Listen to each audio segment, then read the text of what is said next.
What is up, everybody? It's Dr. Vibe here, host and producer of the award-winning Dr. Vibe Show, the home of Epic Conversations. I'm the host of Epic Conversations, 2020 Best Podcast News Award winner and 2018 Innovation Award winner given out by the Canadian Ethnic Media Association. And I host the only online conversation, live stream conversation in the world for dads and fathers that's sponsored by Dove Men Care and also co-sponsored by DAD, Central Canada's National Fatherhood Organization. And also once a month, I don't say once a month, every day I'm doing this part. I'm the chairman of an organization called the Global Food and Drink Initiative. It is a multimedia not-for-profit that's based in the States, but I'm the board chairman here in Canada. And their goal is to showcase Blacks in the diaspora or of the diaspora that are doing stuff in food, wine, and travel. We're broadcasting March 28th live last Sunday of the month. And traditionally, the last Sunday of the month, we do a little bit of a roundtable. We've got 2 out of our 3 panelists here today and one who we're welcoming back because he's been so darn busy. But we're going to have back. Let's have Warren Clark and Cesar. Come on in, gentlemen. What's going on? Thank you for having me back. Appreciate it. How are you? I am fine. No, put the main screen on. Warren, what have you been up to? Because we've been pining for you, guy. What's going on? I'm humble for all the opportunities. I've been just, doing a few things and appreciating where things are going in life. So, I'm here. Everything's still well. We're looking forward to today's show. Excellent. Cesar, how you doing, my brother? I'm very good, brother. Brother Vibe, Brother Warren, Brother Luke, BI Media in the back, and all our Black community on the 4 corners of the world listening to us. I'm good. Lots of challenges, of course, as always, but we're standing strong for our people. COVID-19 is going. Vaccination, of course, issues and skepticism, and always tackling discrimination towards our community, notably in Quebec. Big stories happening over there, but always standing at the forefront for our communities from Canada to Brazil and worldwide. Thanks for having me always. Wonderful. And today we do not have I'll call her the First Lady of Black Canada talking. Elle Jones is not with us today. She's taking care of some personal stuff, but we're speaking that she's going to be back next time we have this broadcast live. And because Warren is back, Warren, we did our little pre-show conversation, and Warren brought 2 conversation topics that I'm going to have him lead on today. So the first one is all this stuff about going, but little Nas X. I only know about it high level, and when I brought it to Cesar's attention, he giggled a little bit. So Warren, I want you to lead us on this conversation. So my man, it's all yours. All right. Well, thank you very much. And please know that this conversation is not really to do harm or oppress anyone in no shape, form, or fashion. But I as much as Dr. Vibe had mentioned that he knows surface level, I do as well, respectfully, because this video Montero by Little Nas X, which aired yesterday, I think globally is rightfully, we can use that word globally. It had a certain tone. I think that we need to acknowledge, particularly our ACB communities, when it comes to spirituality, Christianity, Catholic, even being Catholic. You know, when we talk about religion, particularly, you know, a lot of our Black communities rely heavily on religion to help us get through moments of despair or moments that are very stressful. But we also use moments for good outcomes as well. Many of us, what I've been accustomed to in my household is thanking God or thanking the Lord to even have a meal or just being able to wake up in the next day. So you know, that's been a customary in many you know, African descent or Caribbean or Black households. You know, yesterday's imagery with Little Nas X, again, that's his way of you know, demonstrating his artistic, you know, art to the world. But I think there should be a social responsibility. And that's where I'd like to start with this conversation. You know, we can't help or we can't stop people from, you know, promoting what they want to promote. But when it comes to certain people who view them as role models or people who are impressionable, you know, we have to be mindful. You know, just like myself as a professor, you know, at Carleton, you know, I can't say certain things to my students because I have the ability and the power, based on my social status, to shape and to transform their minds in ways that can convince them to do things that could be of harm or oppress others.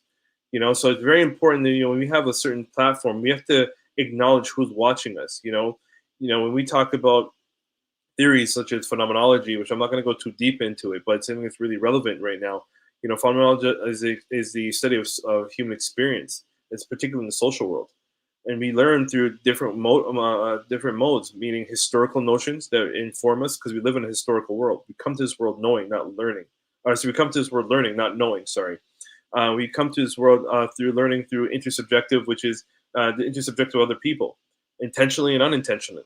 So meaning that I could say something to you or say something to Dr. Vibe, for example, and I wouldn't be mentioning it to Caesar directly, but indirectly, I could be informing him in other ways based on what I'm saying or how it's catching his attention. It's the same thing with music, same thing with education. We need to be held accountable to how we are influencing our students, our people in general. Another thing that, you know, from this commentary in Twitter, the Twitterverse, because I'm not, as much as I pay attention, I'm not too much on there. But one of the things that he meaning Little Nas X, comment on was that he's not, you know, he shouldn't be responsible for what your young people watch on TV or watch in the news. But then again, he says in the same breath, a lot of his followers are young people. So he is acknowledging that who's watching. So, and, you know, one of the things that, you know, when you are expressing, I think to some degree there's trauma in this video that he's expressing. When you are expressing trauma, I don't think it's appropriate personally to superimpose that trauma on other people. You know, I think it's important, and that's what we do in our Black communities as well. We superimpose that trauma on other people.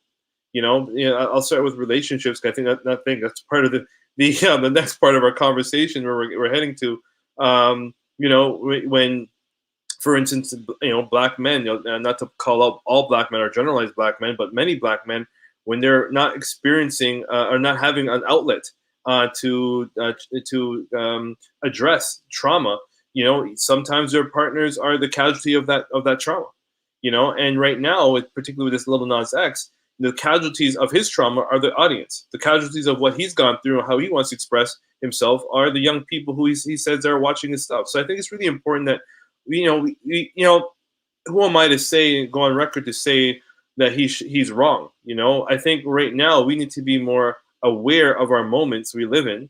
And if this strikes you as being uncomfortable, I think you have a duty to tell people, you know, that who are like-minded how you feel, so they can be, you know, supported through this you know, I think a traumatic event. So Caesar, please go ahead.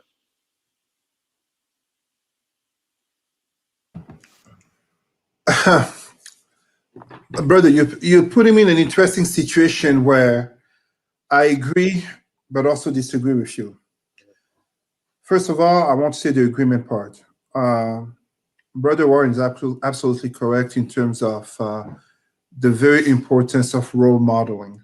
the very importance of us, notably as a disenfranchised, but not just, as a community that has and that still goes through much marginalization and harm. We do have a duty towards our younger people and towards our people of our community.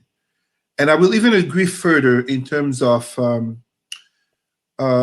this element that is so common in the Black community, which is it's a little bit perverse, but it's also very human.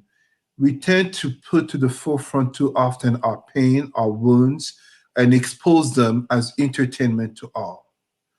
This is the Black version of this psycho-emotional trauma that we go through over centuries and even millennia of being harmed simply because we are Black, which is not to be confused with what whites in the Western world and non-Blacks tend to do in terms of morbid curiosity regarding our pains. This is us doing it to ourselves, but as a coping mechanism. In saying that, this is the part where I disagree. I don't condone or support Lil Nas X video, Montero per se, but where I do support him is his boldness of doing so, including, and this may shock people because I've never hidden that I absolutely and categorically oppose twerking, including the video content. Allow me to explain why, so that I don't seem so paradoxical that some may think I'm being hypocritical. Lil Nas X himself explained that his video is in reference to how so many in the church, aka Christians, have hurt and wounded the LGBTQ community, notably with references to go to hell. And as such, here is a video of him going to hell. Why are people so upset? But I would even say further, why would people be surprised? Allow me to say this. I am not here in terms of promoting or propagating some type of what some people would say, loss of morality, notably in Black communities. This is not what it's about. First and foremost, we are the same society, so Western society and world, where if we are to be honest, notably in the Black community, I think it was last week or 2 weeks ago, there was a performance at the Grammys by two Black women, Cardi F and Megan Thee Stallion. There was a performance that many people called by a term said to be ratchet, a performance that I did not watch, just to let you know, but I heard about it, I saw the photos, and I was not surprised because notably Cardi F has made a career of such images and videos, and yet she's celebrated, she's honored at the Grammys. It's the same society. And even before that, we have to be honest. So Lil Nas X and LGBTQ response to the Black Christian community, Cardi B and what some said, I said Cardi B, Cardi F and what some said is female empowerment. But we have years and a few decades since the 90s of gangster rap in terms of so many young Black men being promoted and pushed to show some aspects of Black life, which, yes, in many cases, is the reality. We know that there are some rappers who are absolute fake, but for many of them, it's the reality. But it also has a very negative impact, especially on our young people being influenced negatively by musical content and video in their own behaviors, just as their language. Example, the popularization of the N-word in Black communities. When I'm looking at these elements, when I'm looking at a society that back in the 80s had Madonna sing like a virgin, when I'm looking at a society that even in the 60s with Elvis Presley, but notably with Black music in the 50s and 60s, talking about perverting the minds of the youth, I have to say, Lil Nas X video, if that would be damaging the youth, then it's the parents who are failing. Lil Nas X is no one's parent and he's not there to be as a role model. I'm not trying to defend him, just as I said, I don't support the WAP and gangster rap and stuff like that. But, and I am wearing a Wu-Tang sweater. I am fully aware of that. But I think we have to go beyond that and dare to address the question of, is Lil Nas X less of a black person because he makes a video seemingly of devil worshipping? Is he less of a man because he's LGBTQ? Or who are we, and should we even reject any of our black people, fully knowing that some of the trauma, if not a lot of the trauma that they suffer, so this is beyond racism, but a lot of trauma that they suffer actually comes at the end of other black people. And in the case of Lil Nas X, black LGBTQ community, that trauma that they suffered beyond race, as all of us, the homophobic trauma that they suffer comes at the hands of black community who, and I dare to say it, are brainwashed by the ideologies of Christianity and Islam of those who conquered our ancestors and imposed it on them through slavery and colonization. We need to, it's beyond a video, it's a whole community conversation.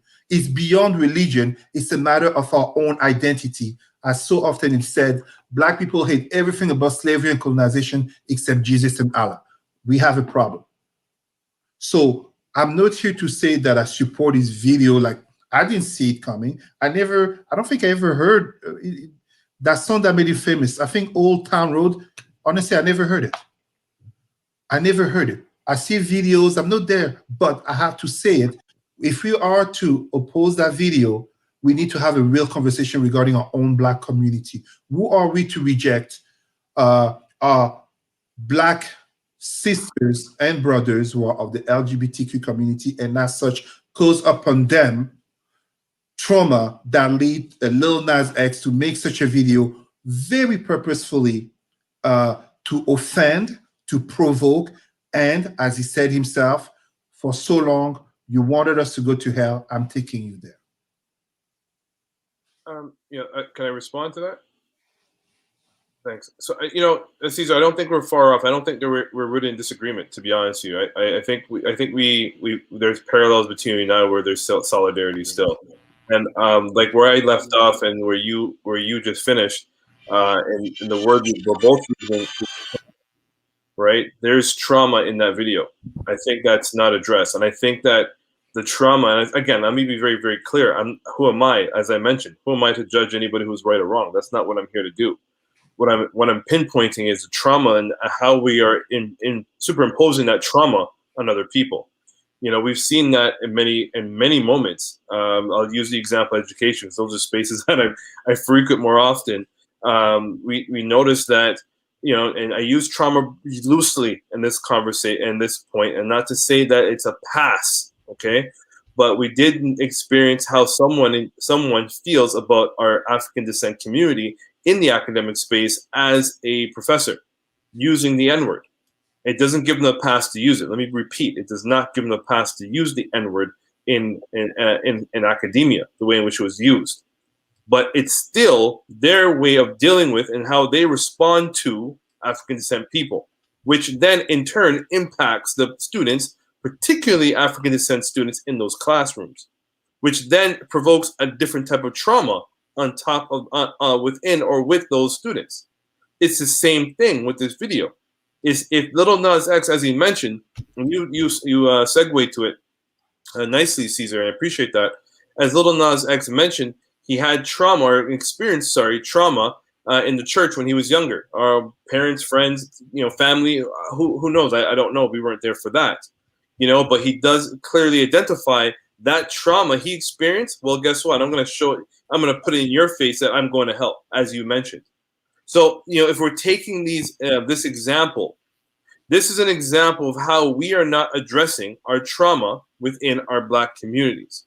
And we're spilling that trauma on the general population who are witnessing us react. A reaction has a reaction, folks. Every action has a reaction. How he's reacting to the trauma that he experienced. So the question I have, and it maybe, I would love to, with time, paying attention to time, obviously, Cesar, how do you feel about the trauma that he's superimposing on others? That's the I think the root of the conversation that we need to discuss.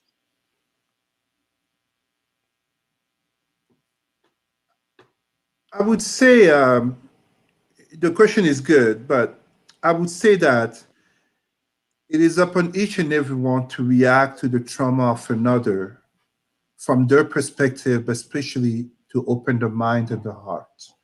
Since Little Nas X video, I have seen on many Black pages mockery, insult, references to devil worshippers, Mhm. the blasphemer, to go to hell, to etc., etc. Not because I'm saying, oh yeah, this is great, he's twerking, or twerk on the devil, the new thing to do, but because our people, very honestly, and I know I will take a very purposeful religious route here. The trauma that little Nas X is directly linked to slavery and colonization.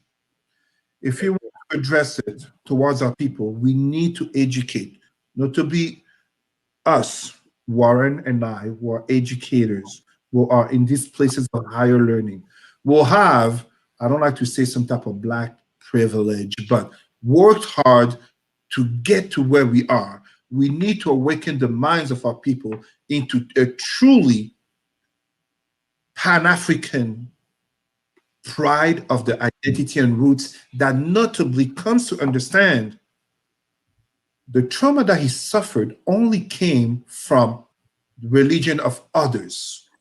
It is not something that's inherent to our Blackness. I am not here trying to paint us as some holy people, perfect or something like that. What I'm trying to say is what Lil Nas X, as a member of the LGBTQ community, is expressing in that video. Yes, yes, yes, it can be absolutely offensive to the majority of our Black people.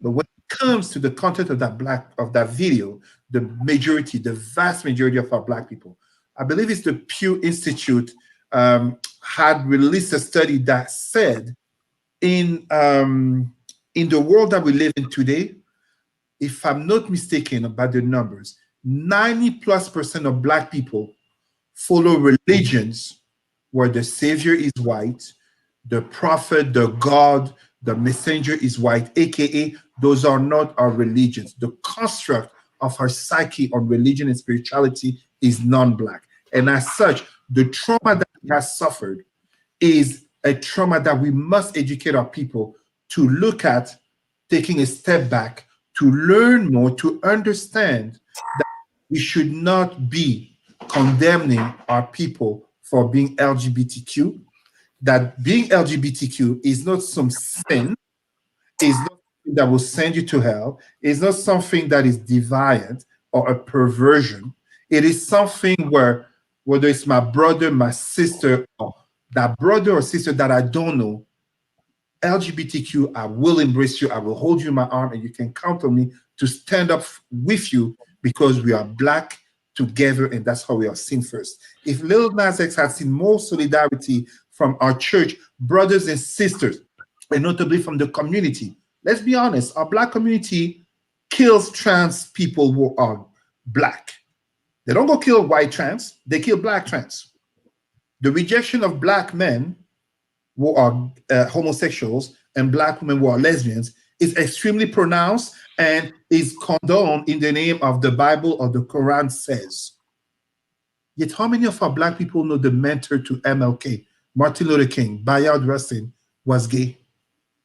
How many of our people are willing to raise their fist and recognize that James Baldwin was gay? How many of our people are really willing to look at being LGBTQ, Black, and standing up for the revolution? That's what I'm talking about. Anthropologists and historians are formal. In the history of Africa, there is no condemnation, killings, murder of LGBTQ people before the arrival of Arabs with Islam and the arrival of whites with Christians. I'm just going to jump in really quick here. My thought process, how is this making us better as a people? We're talking about it already. You know, that I because at the end of the day, it almost seems and the other story we're going to be talking about, I have the same question at the end of the day. How is this making us better as a people? Is it making us better that we air our laundry out in public? And can I echo that? Yeah. Can I go ahead? And that's where I would appreciate us steering the conversation, because why do we have to, as Dr. Vibe said, as a Black community, continue to put our trauma out there where it's going to either oppress the closest people to us or oppress others that we don't know? Like, that's what we are doing. And I just want to interrupt. And the interesting thing is, I wouldn't mind. Well, let's put it this way. At the end of the day, the people that are pulling the purse strings on even the release of this don't look like us, right? Because whatever record company it is, I'm sure the top person at the chain, the A&R person, don't look like us, right? So I agree. I agree. So I go back. One of the reasons I started this was to control our narrative. And to add to that, when you think about the top person at the top, like, think about what the what came out of this video. Nike signed a contract to put on 666 pairs of Satan shoes, right? So this is capitalism, white settler capitalism at its best, to exploit our trauma. I think, and I agree with you, Cesar, I think we should, as an African descent community, be in solidarity with, regardless of whatever your sexual orientation is, your gender, we should be in solidarity with one another. That's my stance. However, the problem is we have made it very political, and we continue to label people based on categories that are from the white settler narrative, and we're not even conscious about that. We need to be more explicit about how we create relational solidarity. We need to ensure, when we talk about mental health within our Black community, we need to mean it. We need to mean it, and then we need to address it together collectively with no shame. We shouldn't be shaming people. Yeah, the other day I was watching, as an example, Charlemagne the God, The Breakfast Club, and then Charlemagne the God has been an advocate for Black men, Black people in America. He's been doing it for many years. And there's one particular professor, and people here maybe know who I'm speaking about when I mentioned the example, because I can't remember his name. He was a professor that went public recently and said he uses heroin to cope. I'm not sure if people heard about that story. So the Breakfast Club interviewed him, and the professor was on the show. And Google this. Don't believe me. Don't take my word for it. Google it. He was stuttering, and he was so passionate. But in his stuttering, Charlemagne the God looks at him and said, "I don't know if you're passionate or if you're high." Oh. Come on, man. Come on.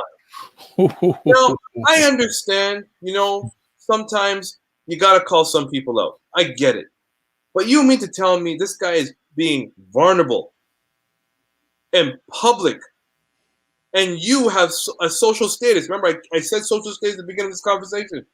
You have social status, and you still belittle your Black brother. Think about it. Think about what we are doing to each other constantly. Constantly, we're doing it. Cesar, you want to jump in, Cesar? I agree with Brother Warren. But this is what I always talk about when I talk about Black communities. The Pan-Africanism that I advocate is one where you have communities of care. Communities of care where we care about one another's well-being. It's not just about one another's well-being in terms of groceries, food. It's not just about making sure that you know your Black history. It's not just about making sure that we come together when a white cop kills one of our own and we have a new hashtag. It's being able to be there to give a hug to a brother or sister. It's being there to be able to say, "I do not know, please explain to me." I myself am in a relationship where I'm being fed emotionally by my partner to be more vulnerable, to be more emotional, to be more in touch with my humanity and my blackness, because my blackness is human and part of that humanity is very psycho emotional. It's not just intellectual. So when we have brothers who belittle one another, please don't get me wrong. I'm not trying to say everything is because of the white man or the Arab man. No. But can we be honest? Business owner, do you struggle? No, go ahead. Can we be honest that in black communities, too often we are basically being shown some models of manliness, but also of being women that are toxic because of constant need to survive, constant need to one up one another, constant need to say, I'm the exceptional black that you should hire, constant need to say, I am not like all the others, or the opposite, I'm better than this one. I'm going to say that thing that's going to bring attention. When we're talking about Little Nas X, Brother Warren is right. We are once again, I mean, let me be blunt here. We live in a world where black people are valued pretty much only in entertainment, sports, music, comedy. And what that also comes at is that we are not seen seriously. We are not taken seriously. We are seen as on the chessboard with the fools. With the fools, or we are the pounds that can be disposed of easily. We look at so many models of our community, and time again, what ends up happening is that we are not showing the best and the brightest and the dedicated among us. White capitalist system and structure, but not just in the Western world, even in the Arab, North African world, it is again the stereotypes of blackness that are valued, even in the Asian world. The Warren, the Cesar, the Dr. Vibe, the so many of our sisters who are involved doing concrete work are not valued. They're not put at the forefront. So we have to address in our communities why we must build more solidly, why we must create a stronger identity that goes beyond Wakanda and Zamunda. That is real. Because for too many of our youth, Wakanda is the best example that they have, but they're not looking at the dad, they're not looking at the bus driver, they're not looking at the black person who's in senior leadership that they think is too bougie or is going to end up marrying a white woman or a white man. They need to see that all around us. So that when we have situations of trauma and pain, we do have people who stand up and say, no, brother, you can't talk like that to another brother or another sister. Whether it's Charlemagne the God, or it could be me, it could be any of us. We need to have people who say, no, we must recognize that our blackness, no matter how we love to separate ourselves by religion, politics, ethnicity, African or diaspora, no. In the reality of this world, as Pan-Africanism says it, on the four corners of the world, including blacks in India, who very often don't like to say they're black, you are seen first and foremost as black and will be treated as such. Whether you dark-skinned black, like you come from Sudan or Senegal, or you mix with green eyes and blonde hair, but you do have that big nose and that big lips that truly speaks of your grandmother or your grandfather being black. But we have to build communities of care. Because we're right, we're exposing our trauma. We don't see other communities do that. Come on, show me the, I've always said it, show me the Chinese Kim Kardashian. Show me the Jewish Kim Kardashian who married that black man. So now we're talking about Lil Nas X. But before that, where's all that gangster rap from the Jewish community? Where's all that gangster rap from the Chinese? Well, here's the ironic thing. A lot of the record companies that put out that stuff are owned by Jewish people. They're owned by white people, the rich people. White Jewish people. And I don't want to be, and I don't want people to say, oh, you're being, no, I'm just saying facts, right? So so people don't come on me that, look at that. I used to work in that industry. I know that and it's not to be any degrading. It's just the way it is. Yeah, right. And by the way, the doctor who was on the Breakfast Club, his name is Dr. Carl Hart, just so people want to know. Okay. But yeah, I think this is a whole other, there's deeper conversations on this, but I think that I think that we really need to say, do we respect each other? Right? To really and truly, and we've got to think before we do. You know, like as Warren was, and we were talking before we went live, whether we like it or not, Warren, myself, Cesar, L, we're public figures. We're not to the little Nas X or whatever status, and who knows if we ever want to get to that status, but we have to realize that everything we do is going to have an impact on probably a lot of people we don't even know. Exactly. Right? So I don't want to be a mess in someone's life. So people got to think before they do, and the impacts before they think it out. Right? So look, I have disagreements with people, but I don't put them out. And that's just me, because I realize, especially as a black man, I am being watched by people who don't look like me, and even more so people who do look like me these days. So I just say that as a thing that, you know, this whole video thing, it's just interesting where a lot of attention of black people goes these days. I'm just going to leave it at that. So we'll transition to another conversation topic. And unless anyone else has any final comments on that one, we can move on to the next one, which Warren, you can introduce also, because again, some of what I said before is also going to filter into this conversation. To respectfully, Cedar, do you want to start this one off, or are you cool with me doing it? I don't know. Maybe we should take a moment for some of the comments. I don't know, Dr. Vibe, what do you say?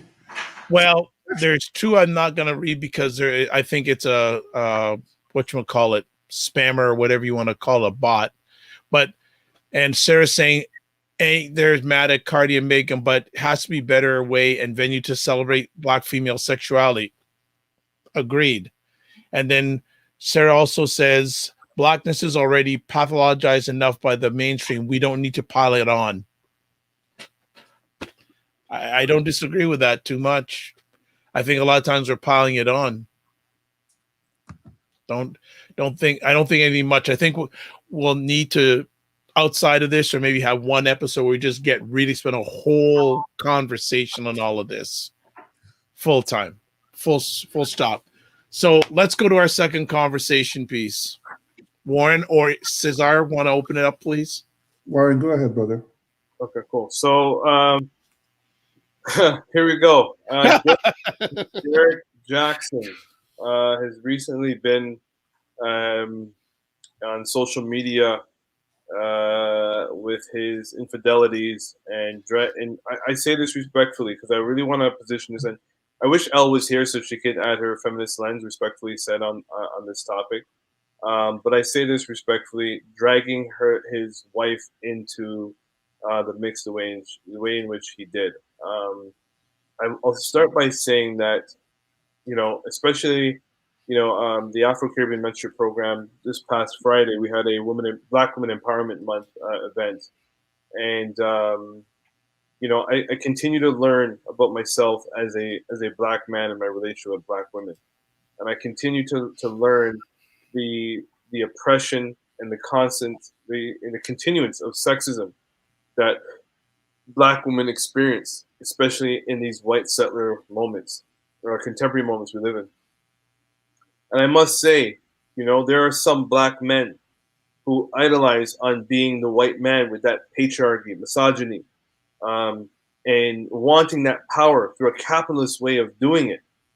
And in doing so, they destroy, I say that word purposely, destroy the black woman. Mm-hmm. But it doesn't mean it doesn't go the opposite way, because it does. We're human beings. We come to this world learning, we don't come to this world knowing. But let's stay on focus with black women. You know, what we've seen is a man, you know, who is doing or perceived to be doing good for the black American community primarily, and giving relationship advice. In doing so, he pointed to examples of other black men who are not being faithful to their wives, but then drags his wife into the scene to confess to an audience about what he's been doing, his infidelity to his wife. Now, here we go, another example of trauma in the community, the black community. I think personally, the trauma extends to his wife, regardless if she knows or if this is a political stunt or a money grab stunt. You know, let's stay on topic and think that it's not one of the three. His wife is experiencing trauma, and how she is dealing with it, but how she has to deal with it in the public eye. How is she going to heal? Not. How is she going to? Apparently, they have 2 children. How is she going to heal and take care of 2 kids? That's That trauma will extend to those kids as well. All because many black men, and Fanon says this, read Black Skin, White Mask, you'll read it, he says it, that some black men want that type of patriarchal power, as the white settler colonization influences them and convinces them to want that.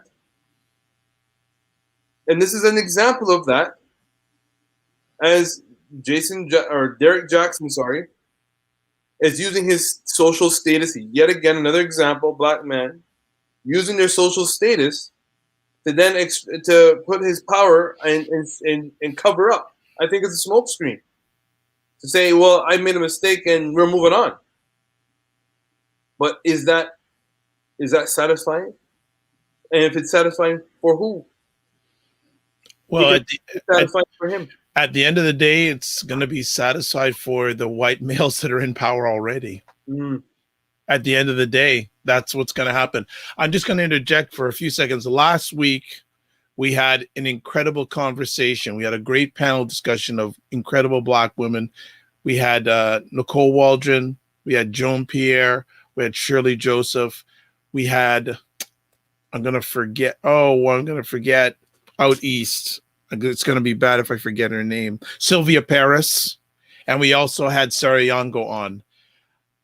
Folks, look at that replay, because that was some serious knowledge bomb. But one of the things that I have been privy to, especially during Black History Month, was a number of online conversations of black women's experience in the corporate workplace. It ain't pretty. Believe me, it ain't pretty. And what damaged me, or disturbed me even more, was some of this mistreatment.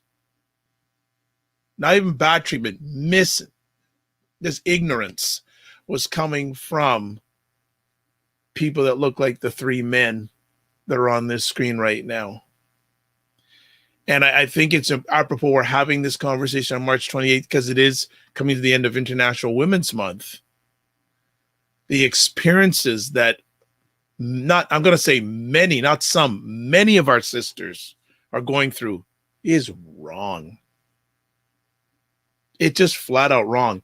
And any of our brothers that are mistreating any of our sisters, I'll say you should be ashamed. There's millions of, not millions, there's many Derek Jacksons in the world. That's the unfortunate part. The sad part is it's just busted it up even more. Sarah's saying there's made a fortune by bashing black men and their relationship. He needs to stop. Well, if he's not careful, someone's going to stop him. I'm just going to say that. I'll leave it at there. Cesar? I just want to add one thing there, Cesar. Right. And I think we have to be mindful of Kevin Samuels too. I do. I really do. Yeah. I get it. And I don't mean to call these black men out and tear down their empire. That's not what I'm trying to do, okay? But we need to think about these things critical. Cesar, I apologize. I trust I'm adding more fuel to the fire for you to discuss here, right? But think about what these black men are doing. They're exploiting black women. They're profiting off of them. They're profiting. If All some black people, women. some say maybe they're pimping them. I'm This not is saying. pimping. I'm just saying. This is an extension of pimping. It is. Think about what they're doing. Kevin Samuels will have black women confessing to him like he's a pastor about they can't find a man. And then he breaks them down publicly and say they're not educated, they don't have no sense, and they have 2 kids, and they're below a 10, and they sit there and take it. Yeah. Don't, I'm not laughing at them, but think about the situation. Cesar, sorry, I didn't mean to get on a rant. Go ahead. No, that's great. That's great. Allow me to pay tribute to our sister Sarah Onyengo because she actually said the beginning of what I was going to say on Derek Jackson. Look, it's not going to be pleasant, but in speaking of Lil Nas X and now Derek Jackson, what we're really speaking of here is what I call the first cancer of the black psyche: entertainment. We are Interesting. a community that is seen and valued through the lens of entertainment. And what happens is that far too many of us see a sense of validation through entertainment. Yes, we're talking about Lil Nas X and Derek Jackson, but let's be honest. Last night, the pride of so many black people in the world was we have 3 champions in the UFC who are basically black men who are going to beat up on other black men to make $1 million, but the bosses are still white. It's the same thing. Entertainment is not wrong by itself. I don't want to live in a world that doesn't have entertainment. But when we are only seen and valued through such, and that ourselves we embrace and we propagate it, it gives you the Derek Jackson. It gives you the pimps who understand that manipulating the insecurities and emotions of vulnerable black women in painting himself as this alpha male, family conscious, love minded, while being a perfect contradiction to everything he's saying, most of them will bite it. Why? Because their psyche, and when I'm being careful, I am a black man. I don't want to offend any woman hearing me. But Derek Jackson is a black man, so I'm speaking regarding that. And as such, he's just having, and Warren said it regarding Kevin Samuels, Derek Jackson is just coming out there preaching to this woman like a player in the club, like the pastor in the church, telling them what sounds like hallelujah. Oh my God, I can't believe it. I love it. Yes, he's catching them at a vulnerable moment where there are easier prey. Rhetoric. And of course, Brother Derek Jackson has worked his physique. He worked his physique to look a certain way to sell that image to the woman, just as Kevin Samuels, the black professional, the suit, the everything. Of course, because we have too many impressionable people in our communities that lack critical thinking and reflection in order to not fall in what, to me, and I'm sorry if some people will see this as arrogance, is obvious frauds. Obvious frauds. But these people make the money that way. Why? Because it works in the black community. Some of us here who are old enough remember a certain Mrs. Cleo. Oh yes. Oh, you see what I mean? Oh yes. Oh yes. Late nights. Oh yeah. Mrs. Cleo. Mrs. Cleo didn't make her money off white people. She didn't make it off Asians. Creflo Dollar and well, basically, they know they work on the image. They know the references. They know how to move. They know how to seduce. They know it's a game. It's a game where basically our people are sheep and the wolves are other black people. Yes, at the very top, you may have that white hand as we were talking in terms of entertainment and all that. But we are doing harm to one another. This is lateral violence that is contributing to that collective trauma because other people seeing such can't respect us. As I asked regarding Lil Nas X, Cardi B, Cardi F, Kardashian, and gangster rap. Where's the Asian Derek Jackson? Where's the Jewish Kevin Samuels who was getting that basically that Jewish woman who needs some sex advices and she thinks he's an 8, and brother Kevin Samuels is gonna boom, that by Yahweh's power she's actually a 2 and she needs to aim for a level 1. Other communities also have the dysfunctions, but it's not aired out publicly because our community seen first and foremost in the lens of entertainment, and too many of our people embracing that lens in terms of a sense of value, aka what are you going to do after high school? Warren wants to jump in. Go ahead, Warren. I want to add a word there to Caesar to keep the fire going. They're treating the black women as commodity. Of course. Yes, but we have to be careful here. And I'm sorry. I may offend some people, but we have to say it. There comes upon a time where we cannot always play the victim, no matter. No, I'm not trying just to add value. Sorry, Caesar. Not to use it in a way to we're a victim. We're playing the victim, but in the sense of what their capitalistic white patriarchal mind is doing. That's commodity.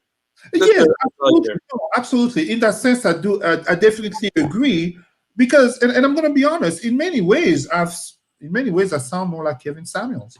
I sound definitely more like Kevin Samuels, telling you what it is. I'm a realist.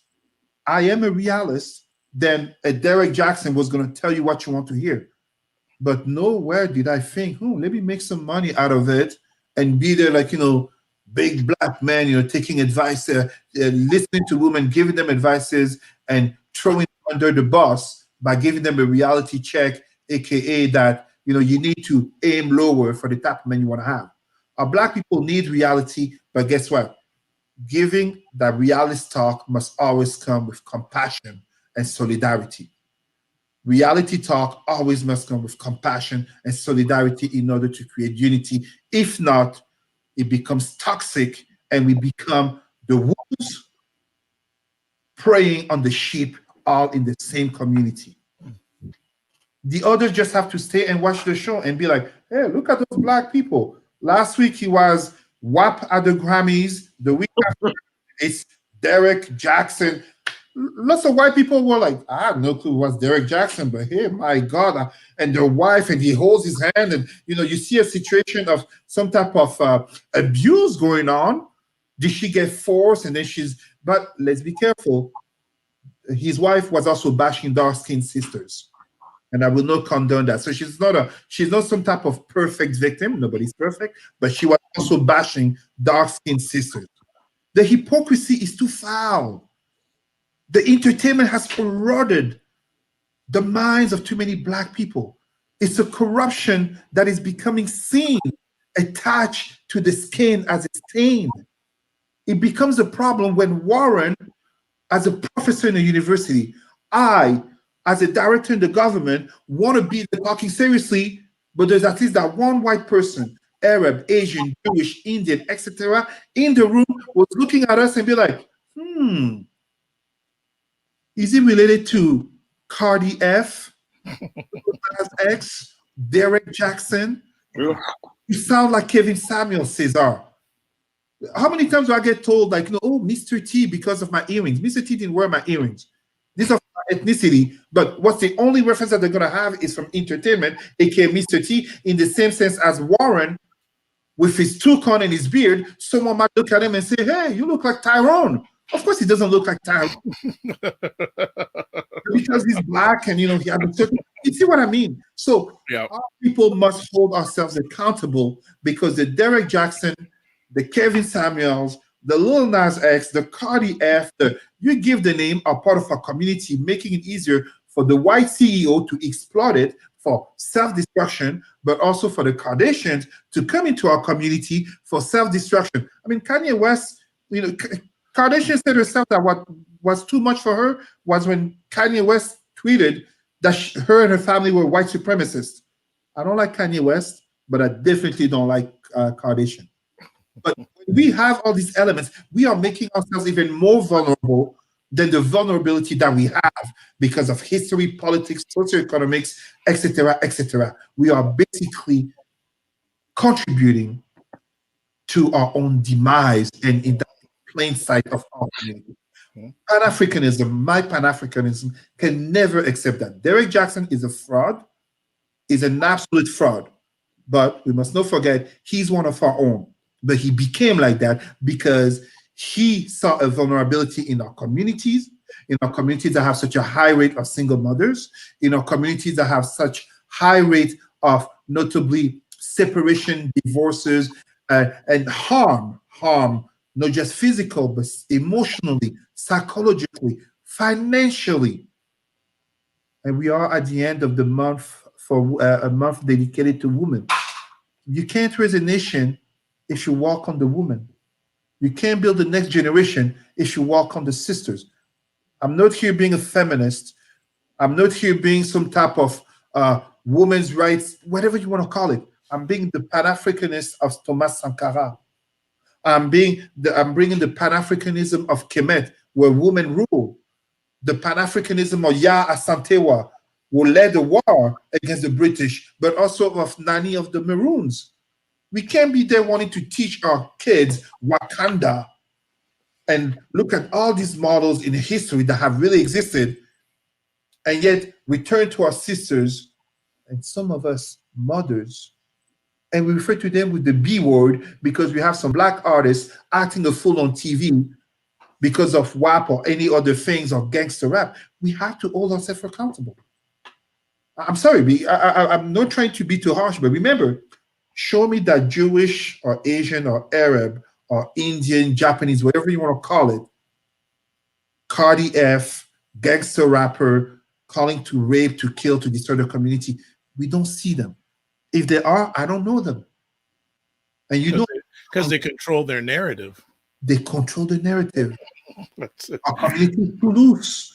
Like so what I'm gonna say, and please I'm gonna finish that to let Warren speak.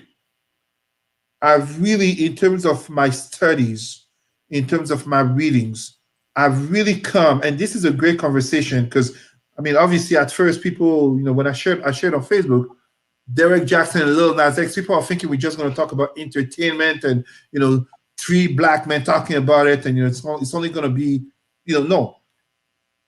It's really bringing me to remind everyone what I've come to understand in terms of our black community regarding the three cancers of the black psyche. Number one, entertainment and sin to all. Number two, consumerism. We don't control our money. We don't control our markets. And as such, we become pawns in an economy game that becomes a geopolitical game. That is the difference why the Western world today cannot walk on China. China is strong economically. When entertainment, number one, consumerism, number two, and number three, I said, the ultimate cancer of the black psyche, religion. Our subconscious is dominated by the ideologies of non-black people who then have an ascendancy on us, on our behaviors, and also on how we view and treat ourselves. Black people are very hard and tend to be mean to one another and yet be very forgiving to whites, Arabs, and non-blacks who hurt them in their own communities. It's unpleasant. It's hurtful. I'm not enjoying saying this. I have brothers, sisters, cousins, and I have black people that I'm a mentor of. I'm not enjoying saying this, from that dark skin to that mixed with green eyes to the albino to the black LGBTQ to the Afro-feminist to the black in India, the black in Australia. I'm not enjoying saying this, but we need to come together and we need to notably call ourselves out, to call ourselves into communities of care and build and construct. Jewish people, Chinese people, all communities that succeed do such. Right. Want anything you want to add on to that? You know, I'm in total agreement. Thanks to Dr. Bob. I'm in total agreement with Cesar. You know, the only thing that I would, in my way of speaking, and not to undermine what Cesar mentioned, you know, I don't think, you know, Cesar should be apologetic at all. I really don't. I don't think Cesar should say, you know, it's tough for him to say. No, this is a tough truth that As you've mentioned, great people on this show today and people on the show and previous episodes we've had together, Cesar.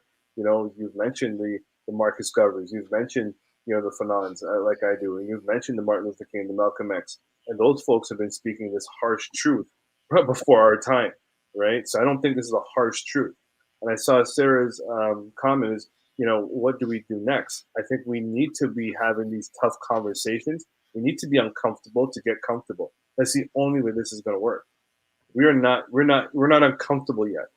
We haven't even started to have an uncomfortable conversation with folks yet. And it doesn't mean uncomfortable and swearing and cursing and carrying on in a disrespectful manner. It means an uncomfortable situation. Like, we need to talk about LGBTQ as situations in our community. Let's just have that conversation. And you know what? Some of you guys are going to feel offended, but guess what? You're going to learn through it. And that's what it is. But we also have to understand that, we have to be vulnerable with each other and learn what that word really means within our community. We don't know what that means. What we do is what Cesar was alluding to and mentioning, I should say, sorry. We exploit each other. The Derek Samuels the Kevin Samuels example and the Derek Jackson is examples of that. Exploiting Black women, bringing it right back to Black women. That is exploitation. And the thing is, we need not to give these people life. Every time, and social media has been very helpful in doing this. Every time we go into a video and open that link, it gives them a like. And then they tally up this, and it's all about the quantitative. They're not talking about the qualitative anymore. We don't do qualitative in analyzing phenomenons or sports or social media. But I'll get to sports in a second. We talk about the numbers. It goes to that saying. People, men and women lie, numbers don't. If these people are bringing in 1.2 million views, what do you think the investors are going to see? That's money. They don't care about our exploitation. We need not to give them life. We need to stop. It's good to have social media, but you need to control your social media. Because as soon as you go on that, for instance, I went on that little Nas X thing and I said, man, I just gave this guy a like.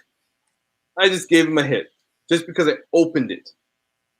This is how this thing works. And Dr. Valle, I know he knows more than anybody here, right? Respectfully, so we need to understand how to control ourselves. We need to understand how to when we talk about the Nation of Islam, and I'm not trying to superimpose any type of social structure on anyone here. But when you look about the Nation of Islam during Malcolm X's time, the more positive, not positive, but more manageable times. Let's use that term. They were militant with it. Look at the Black Panthers. If people saw the Black Messiah and Judas, the Black Messiah and Judas movie that came out, they were structured. They beat the same beat. We can go to an event right now. We can go to a black event right now, and I guarantee you, someone's going to be beaten this way, and the other one's going to be beating this way. But we're supposed to be black because we don't even understand our identity. We don't understand this whole black concept's not even ours. But we can't say that publicly at all times because you have radicals that will say, no, we're black. Let me prove it to you. You can't prove that because it's all about social status. It's all about who has power. 50 Cent has a good idea with that whole power show. You should check it out. But not to promote anybody on this show. I know how you feel about that Dr. Vibe, but he's a brother. He's a brother. So I think that one can pass.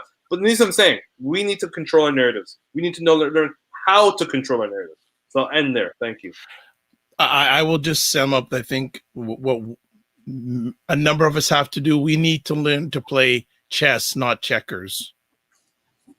Right? If we're gonna make moves, we got to start playing chess. Really and truly, because we're playing checkers, and I think, and you can jump over things. I think sometimes now we're jumping backwards and not jumping forwards. Mm-hmm. So we really gotta play the chess game. There's so much more I would want to say, but I'm gonna end it here because that would lead to another 2 hours. And I respect these two gentlemen's time and also everyone else's time, but Warren, great to have you back. Thank you for leading the conversation today. You are missed.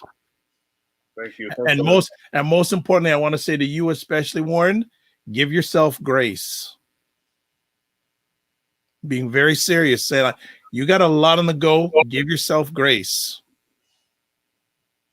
Very important. We need you. We need the best of you. So give yourself grace. If people want to touch base with you, Warren, how can they do that? Please don't. I'm just joking. No, you can visit my website, warrenclark.ca. Contact information is there, warrenclark.ca. Wonderful. Cesar? Yes, Brother Vibe, if you don't mind, as we were discussing earlier, and today is Sunday, but my Black people, we need to value our products from our homelands. Ginger juice, good for you, good for your health. And vitamin D, preferably vitamin D3. Please take care of your health, my Black people. Social determinants of health don't have to condemn us to a lot of disease more prone because of race. Let's take care of one another. Ginger juice that I'm drinking right now and vitamin D3, very useful and notably in this pandemic context. Very quickly, before I finish my words, I just remembered that I had to say this. As it's Sunday, and many of us, church and religion, Satan, the word Satan actually existed in the Hebrew language, and it just means adversary. Hebrew people used to call each other a Satan, which means you were my adversary, while the devil means slandering, etc. It's important that we educate ourselves on the very things that we become so sensitive to so that we don't become pawns like on a board of chess where others use and manipulate us towards our demise. As I'm finishing, Dr. Vibe, thank you again. Great show as always. We miss our sister Elle, but thank you for our sister Sarah Onyango being very present in the comments. Yeah. Can be reached on Facebook, Cesar Remy, R-I-M-Y, Cesar Remy Emery. You will find me on Facebook. Easier way to communicate with me. Thank you always. And please, brothers and sisters, stay strong, stay Black unapologetically. Thank you so much, gentlemen. And thank you, El. You weren't here, but we know you were here with us. Also, big thanks to Sarah Yongo, a consistent, persistent supporter of this platform. Also, thanks to Bertie Lynn down in the United States, two of our biggest supporters. Appreciate it and not taken for granted. I'm Dr. Vibe, host and producer of the award-winning Dr. Vibe Show, the home of Epic Conversations. I'm the host of Epic Conversations, 2020 Best Podcast News, and 2018 Innovation Award winner given out by the Canadian Ethnic Media Association. Again, once a month, I host the only online show for dads and fathers in the world that is sponsored by Dove Men Care. It's also co-sponsored by Dad Central. And I am the chair of the Global Food and Drink Initiative. It is a multimedia not-for-profit that showcases Blacks in the diaspora of the diaspora who are doing great stuff in food, wine, and travel. As always, live your life as a dream. If you can dream it, you can make it. Sometimes you have to get small to get stronger. Block assumptions, aim bigger, aim better, aim higher, aim wider. Thank you, BIA Media, for another great production job. God bless. Peace you all. Keep the faith. Love, faith, and respect. And remember to give yourselves grace. Be well, everybody.